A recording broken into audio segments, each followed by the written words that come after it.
Hello, dear Jacek. Hello there. Well, thank you very much for visiting us in Romania. We have a short question session of question and answers. You have been a pupil, a student of the Golden Rosycross for almost 50 years, so that is 50. Can you please introduce yourself as a student of this school?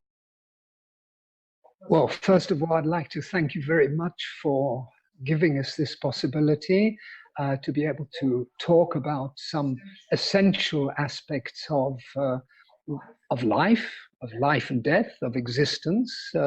And yes, I am a pupil. This is what it's called, a pupil of the Golden Rosycross. It's an international movement going across many, many continents today. And as you mentioned, I've been in that school since I was 23 when I found the school in Switzerland. And since that time, I've been working professionally in the Netherlands, in France, Switzerland on international projects. So I've been traveling quite a lot, but my heart has always stayed with the spiritual school. It stayed with the spiritual school because at a given moment in time, it answered all my questions. It didn't solve all my problems of life, but it answered the questions of the reason of living, the purpose of life, and to also solve this burning question, I think, of any seeker about the mystery of life and death. Before we get to this purpose of life, which would be, of course, very interesting to learn about, can you explain a bit the school, the Golden Rosycross? Is this another form of religion? It's a very pertinent question that you ask, and it begs the question to define religion, of course. And I'll try to do that. If we take the essence of a religion, it means to be linked with something. And if we take the spiritual aspect and not the institutional, organizational, external aspect of so many religions around the world, we're saying, how can a person, how can you and I be linked to the divine, or how can we be linked to the essence of life? And in this sense, and that is the case, that in many countries, the Golden Rosycross is registered as a religion, but in other countries, it is registered as an organization, as an association, a religious association as well. And the purpose is not to create a world religion, but to provide a path, to provide and point out a way of life, a practical way of life in understanding those essential questions that we started our interview on.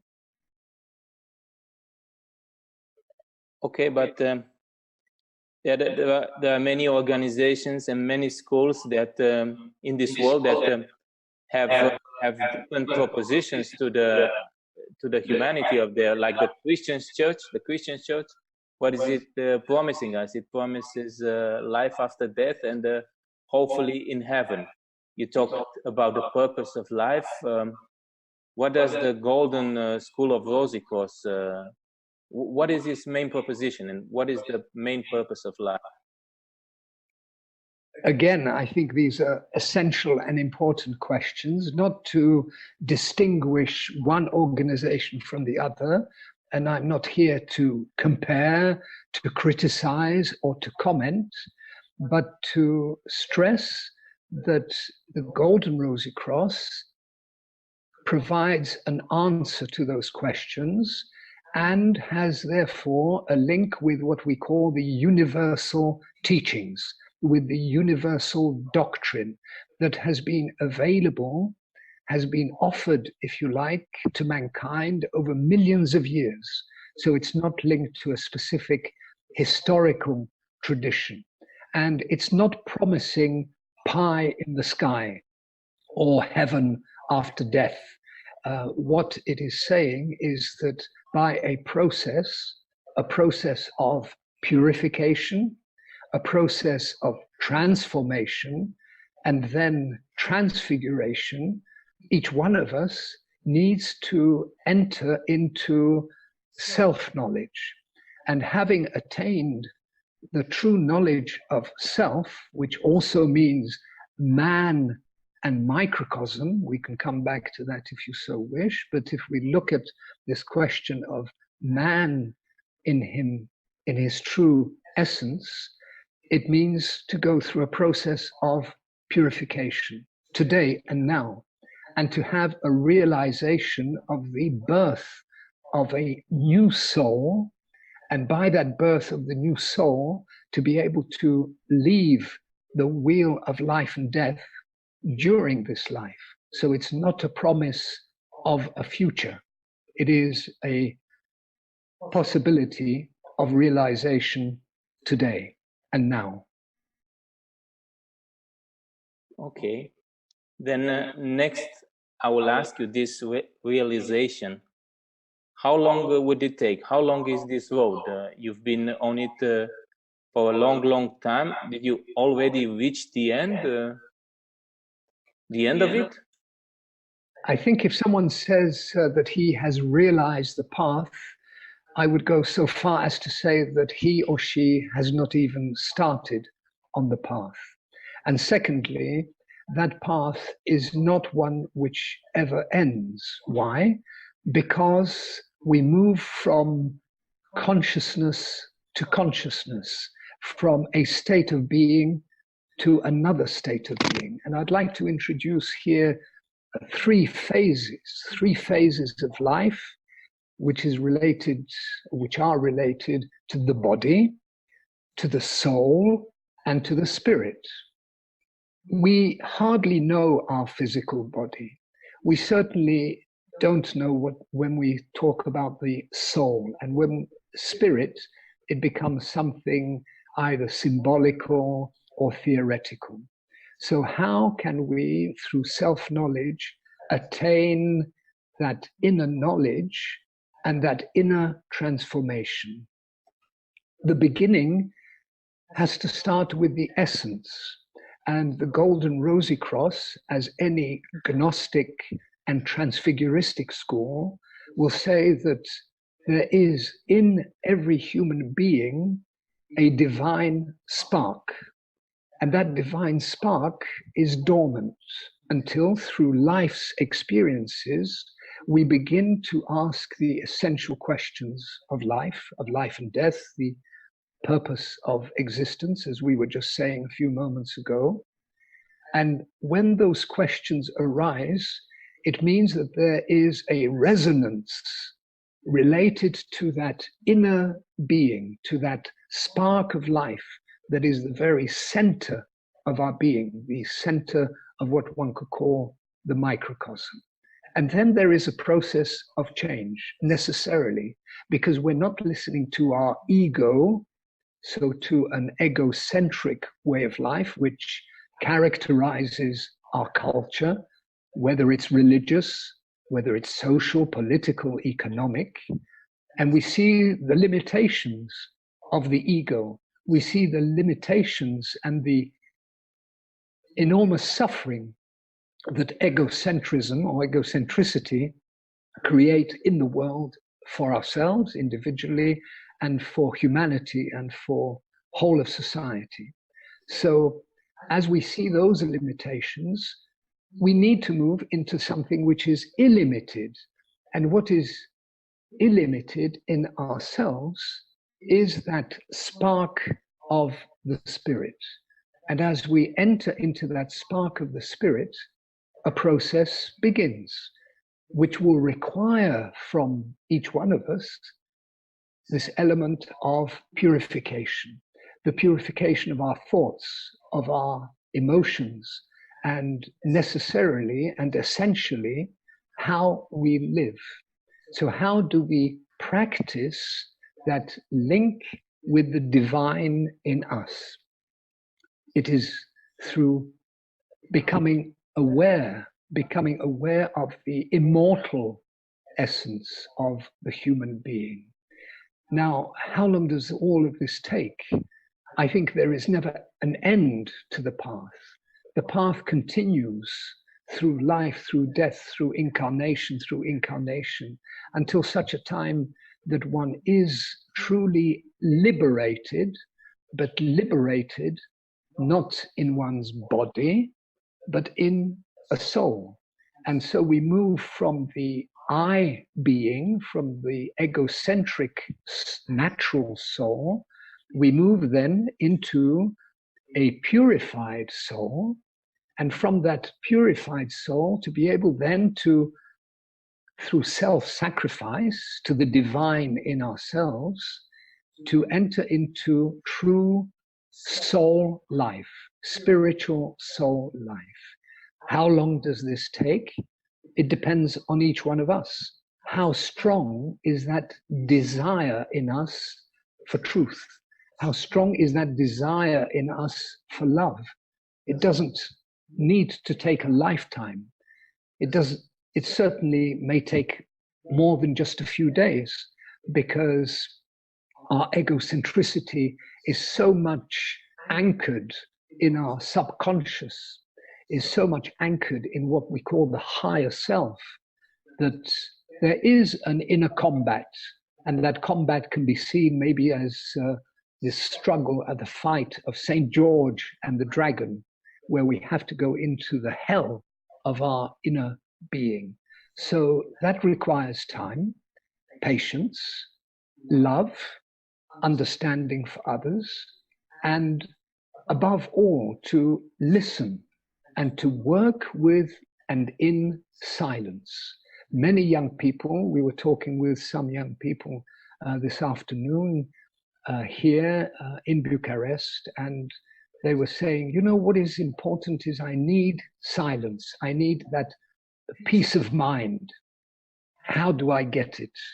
And that, for me, was a marvelous way of a true question that was being asked, how to enter into that inner silence. And that is by ignoring and letting the egocentric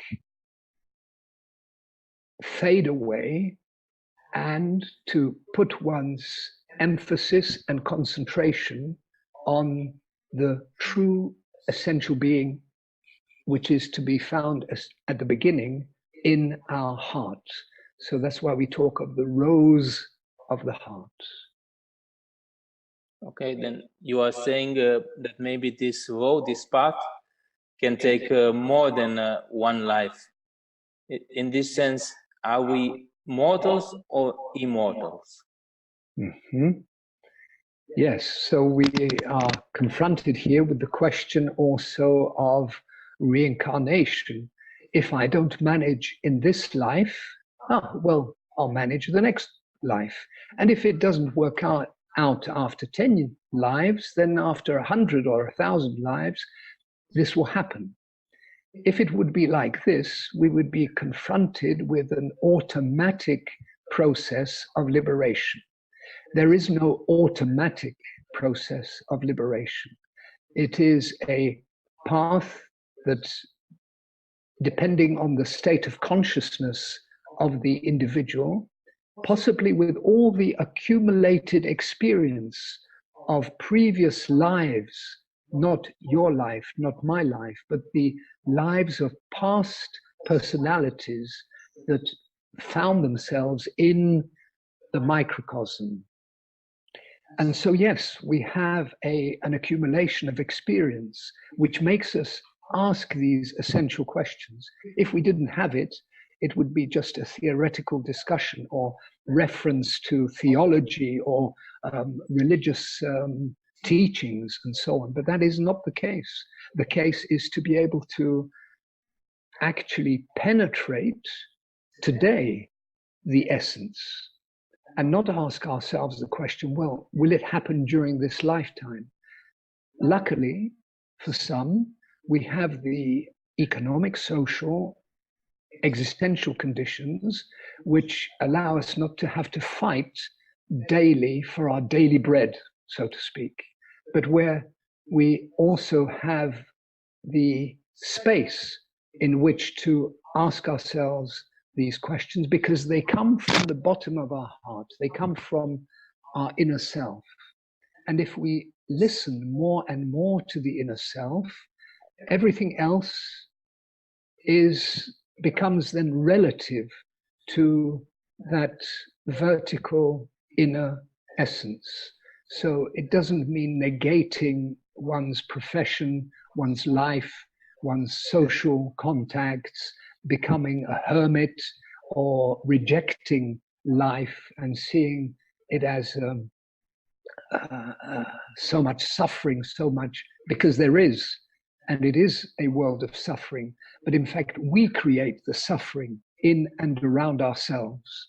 So coming back to your question, because I feel I've moved in different directions, it really depends on each one of us. But if there is that sincere longing for freedom, the sincere longing for truth, then that longing will guide us to purification and then to the transformation of our soul. It means a bodily transformation as well, of our nervous system, our hormonal system, the blood that circulates through our veins will then also change in this process of purification, until such a time that a new consciousness will arise. And then the path continues, of course. Okay, so we have this path, meaning how would be the easiest way to explain karma? Yes, you link the question, as I feel it, the question of karma to also, can we manage to do things in this one life, or do we need many lives? What is this baggage that we carry? Karma, we could say, is cause and effect. Everything that we have done, we do, and will do has an effect in the balance of good and evil, in the balance of liberating acts or acts which will pull us down more into matter. But so therefore karma, which is the accumulation of all the experiences of past lives that to be found in our being, is neither good nor bad. It is the accumulation, I'm repeating myself, but the accumulation of all those experiences. And through the process of purification and by the transformation of our being, we come then into a moment when the karma can be expelled out of our system, because there is a new soul with a new consciousness, and then we are no longer linked to destiny, but we overcome that destiny. And this is something that is a fact on the path that the Golden Rosicross proposes. So it's quite revolutionary and it's quite radical, but it's not to be a revolutionary towards the outside world, but to become a revolutionary towards the way in which we have to destroy our old temple and build a new temple in ourselves. And that construction of a new temple will require that even the very base, the very foundations of the old temple have to be dug up, because that's where we find all our karma. And that again comes, we were talking about it right at the beginning, to know oneself, but then also the next step in that process is overcoming oneself, of self-surrender of the I to the essence of man in man. Okay. Then next, I would ask you who or what is Kundalini? We've touched on karma, which for those who are involved in esoteric science, who are seekers, may have read books on that. You can find that on the internet, left, right, and center. Kundalini as well. We notice that there are quite a lot of practices today coming certainly from the West. This idea of creating positive thinking, the power of positive thought, the use, as it is also written in some of those books, leaflets and presentations, to develop one's Kundalini. We could say that there is the Kundalini of our pelvic sanctuary, the Kundalini of the ego, the Kundalini of where is housed the whole of our karmic past and also the individuality, the I of every person.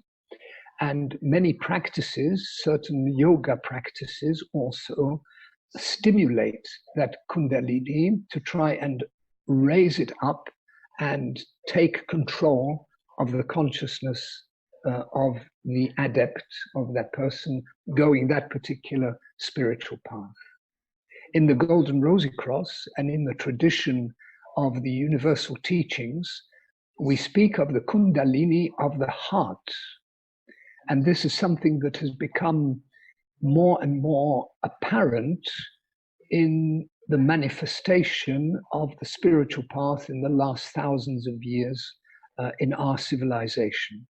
So we're talking of the force and energy, and I have to introduce two notions, which is the etheric and the astral energy that comes from the whole region of the heart. And we said that the heart is the very center of the microcosm, the very center of man, where the essence of man is to be found. We talked of the rose of the heart, or the lotus, that seed, the mustard seed that has to grow in the heart. And as that begins to happen, the force of the Kundalini begins to circulate throughout the whole system. It has then an effect not only on the mental, astral, etheric, but also on the very physical attributes of the human being.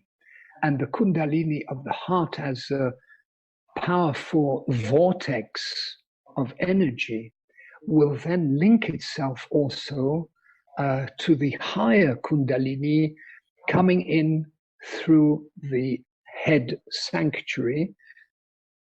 We call it also the monad, as the monadic force of fire.